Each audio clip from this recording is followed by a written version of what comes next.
They did not even follow their own rules. So therefore, this complaint should only have one destination. And you know, Iha, where that is? To the wastebasket. That is its destination. Attorney Saskin Morel of the French News Agency, can you confirm that this is the first legal challenge against the impeachment filed in the Senate? I'm based in Davao City, actually Davao del Sur to be exact. So I'm near the boondocks, so I do not have any personal knowledge as to whether or not other well-meaning people or individual has initiated a petition for certiorari similar to ours. So as far as I know, this is, I think, the first one, and I know for certain that this is not going to be the last one. You said that the Vice President has nothing to do with this. Yes. How do we describe the group of 29 petitioners? Well, I would describe them as individuals who all love the Vice President, but that does not necessarily mean that we are being sponsored by Vice President Sara Duterte. We all voted for Vice President Sara Duterte, and as a voter, therefore, who actually voted for her, we are particles of sovereignty, which actually, or who chose her as our Vice President, which gives us the requisite legal personality to question any move that would lead to her ouster. Because we voted for her, then it gives us the legal right to question the present move to oust her. And we are likewise citizens of this republic. We are part of the body politic. Any discomfort, any nuisances, any and all disturbances that may arising out of this move also concerns us. And as taxpayers, we are paying taxes to the government. We also have the requisite legal right as taxpayers to see to it that tax money, such as to be used, the millions of pesos that are going to be used in the trial of VP Sara, we have the right to question that. Because as taxpayers, we have the requisite legal personality to question any and all expenses that are to be incurred by any government entity concerning any move in that regard. No? The mere creation of a prosecution panel, their preparation would entail money. The trial that will be conducted would entail money.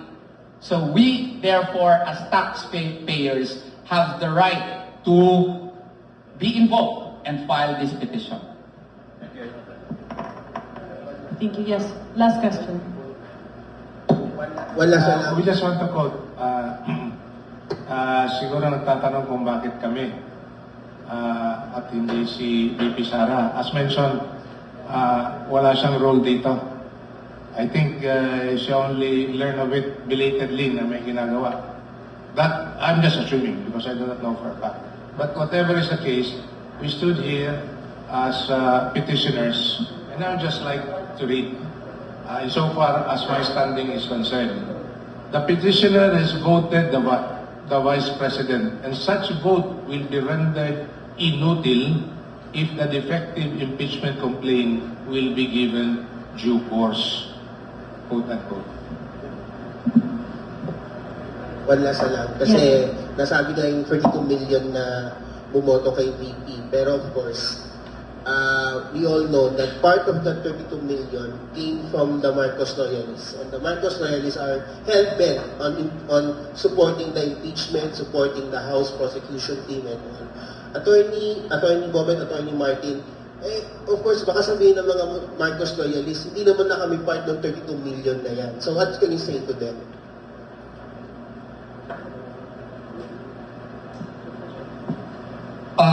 Part of the persons who voted for her are Marcos loyalists, no? Well, that is a matter of speculation, which may also be a fact.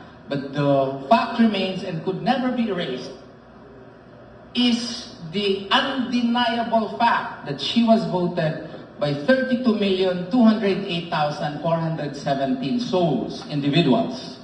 And by being voted with such a huge number of electorates, any move, therefore, to remove her must follow the constitutional safeguards that are there, the legal processes that have to be followed, and not in a blitzkrieg fashion as what we have already fully explained to you.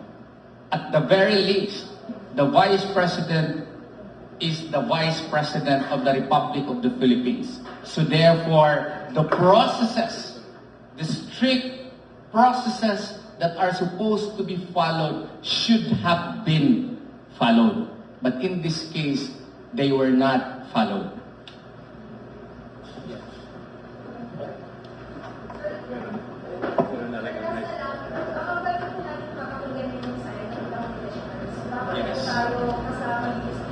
Okay. Pakinggan natin si Boss Dada. Ayun, kasi kami bilang mga content creators and vloggers, meron din kaming responsibility sa mga viewers namin. And marami kami na pina-follow ng daan-daan libong mga Pilipino worldwide, hindi lang dito sa Pilipinas. And lahat sila alalang-alala sa mga nangyayari sa bayan natin. Alam naman natin na ito ay isang gawaing politika. Itong natatamasa ng mga Duterte ngayon ay politika lang. Kasi katulad ng sinasabi natin, itong petisyon natin na ito, may grounds and nasa batas. So ang gusto lang po natin yung nasa batas, yung nasa tama. Hindi naman namin sinasabing hindi na pwedeng ma-impeach ang mga matataas na posisyon sa gobyerno na impeachable. Pero ang gusto lang namin yung tama. Meron kasing mga grounds kaya namin ini-exhaust yung mga legal remedies na available naman sa atin. So, opinion ng mga galit sa mga Duterte, yung mga sinasabi nila, opinion ng mga Makabayan Bloc, yung kanilang mga sinasabi, personal nila yan, ginagalang natin yan, pero dapat igalang din nila yung opinion nung mga katulad namin na naniniwala na ang 32 million na Pilipino na bumoto mas makapangyarihan kaysa doon sa 250 or 200 plus na mga pumirma dyan sa Kongreso na nagpapanggap na sila ang boses ng mamamayang Pilipino pero sila mismo yung kumikitil sa malayang pagpapahayag ng mga Pilipino. Yun lang po. Let's hear from Coach Ollie. Magandang hapon po sa lahat. Bago po ako magkomentaryo patungkol doon, pwede ko po bang sagutin yung tanong ni Sir? Kasi kanina nabanggit ni Sir yung about sa 32 million at yung iba doon ay posibleng nasa kampo ng pula na nagre-represent na pabor sa impeachment. Posible. Pero sa tingin ko, nasa 32 million pa rin yun or maybe above 32 million. Kasi yung part nun, marami na pong nagising na mga solid North or yung mga solid supporters ng Marcos na ngayon ay alam nilang nabudol sila na hindi bumoto kay VP Sara. And ngayon, marami kaming natatanggap na comments and messages na sila ay parte na ngayon na supporters ni VP Sara. So, plus minus yun, I think it is very, very safe to say na it's still 32 million ang supporters ni VP Sara or more than. Doon naman sa tanong na yung side namin, kasi kami po yung, bagamat kami ay hindi abogado, pero kami po yung supporters sa social media. At alam naman natin po, ang kalakaran ngayon, talagang ang tao, maybe more than half, mas nakatutok pa sa social media. So karapatan din natin na yung side naman namin na unconstitutional yung impeachment. No? Kasi nga sabi kanina rin ni Sir na parang last ditch effort daw. Ang para sa amin, eto, karapatan nila magpasa ng impeachment. Karapatan ng bawat isa, meron tayong karapatan. Kayo, kami, tayong lahat. Ginamit nila yung karapatan nila mag-impeach. In-impeach si VP Sara. Karapatan din namin itong isang pasaporte at pigilan. So sana nirespeto namin kayo, respetuhin nyo rin kami. Kung yung iba nga na convicted na, nakakapag-hearing pa, siguro kami namang wala namang kaso, pwedeng magsampa para pigilan yung impeachment ni VP Sara. Hello. Yes. On my part, I signed this petition as a citizen, as a taxpayer, as a lawyer, and a continuous student of law. We did not sign this in our part as government officials or members of the Davao City Council, but because we fully believe that the government should be of laws and not of men. We all know that impeachment is in its heart a political process, but this does not mean that politics should be the main reason why impeachments are filed. So, on my part, I really want to make sure that the law is being followed to the letter and not abused in order to reach whatever ends other people may want for it. So that's my point. In addition to that, maybe you'd like also to read the rules of procedure of the House of Representatives, specifically Rule 2, Section 2. You would be surprised of the 19th Congress House Rules on Impeachment. Why? Because under Section 2, Rule 2 of the 19th Congress, I'm a law dean, I'm a law teacher, that's why it's very important for me that their own rules should have been followed. But in this case, they did not even follow their own rules. Because in Section 2, Mode of Initiating Impeachment, it reads, impeachment shall be initiated by the filing and subsequent referral to the Committee on Justice of, number 1, a verified complaint for impeachment filed by any member of the House of Representatives, or a verified complaint by any citizen upon a resolution of endorsement by any member thereof, or a verified complaint or resolution of impeachment filed by at least 1/3 of all the members of the House. So this means that even if you have 1/3 vote, if you follow their own rules, Rule 2, Section 2, that should have been referred first to the Committee on Justice. And then, even Section 3 of the House Rules on Impeachment, it reads also, it is the duty of the Secretary General to immediately refer any complaint to the Speaker of the House. And under the last paragraph of Section 3, the Speaker shall have it included in the order of business within 10 session days from receipt. It shall then be referred to the Committee on Justice within 3 session days thereafter. That's their own rules. Section 3, Rule 2 of the 19th Congress House Rules on Impeachment.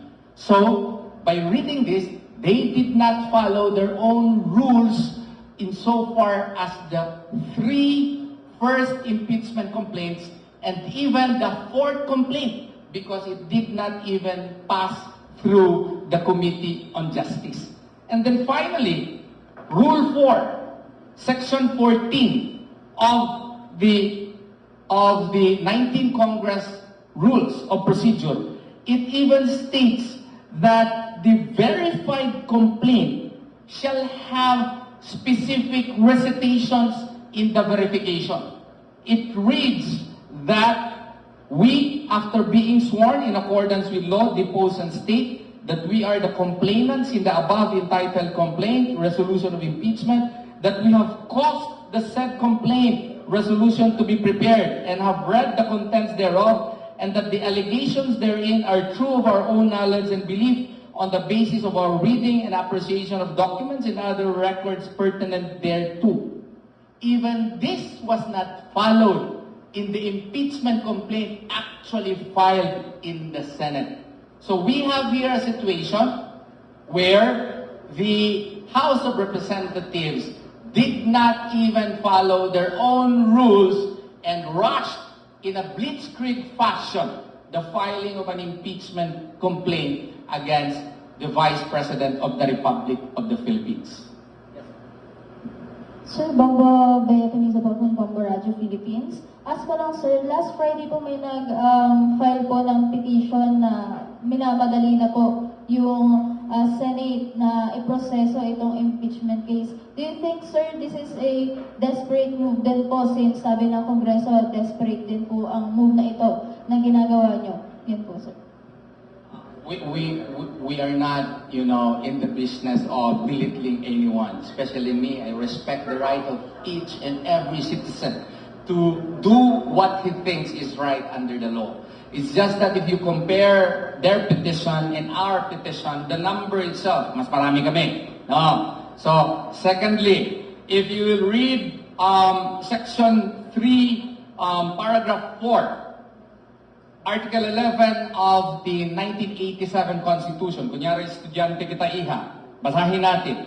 In case the verified complaint or resolution of impeachment is filed by at least 1/3 of all the members of the House, the same shall constitute the articles of impeachment, and trial by the Senate shall forthwith proceed. Yung trial by the Senate shall forthwith proceed, nasa dulo na. So meaning, i-comply mo muna itong in the verified complaint. So how do we determine whether or not the complaint was verified?